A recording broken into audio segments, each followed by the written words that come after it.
Hi everyone and welcome back to another tutorial video on login science. Today in this video we will be learning how to download OpenAI on your mobile device. So without any further ado, let's get right into the video. The first thing you need to know that the OpenAI or the ChatGPT application has not been launched officially, so you won't be able to download it on your device.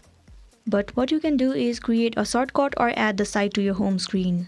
So let's see how you can do it. The very first step is to open any web browser.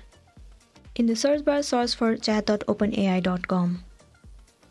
It will take you to this page after you log into your ChatGPT account. Now click on three dot at the top right corner. The option of Add to Home Screen will be visible to you. Click on it.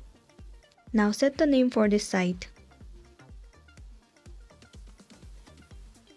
And then click on Add. Tap on Add to Home Screen.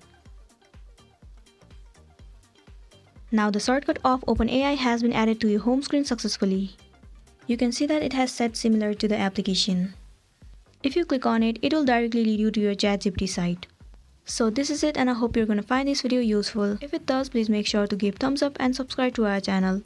We'll see you on my next video.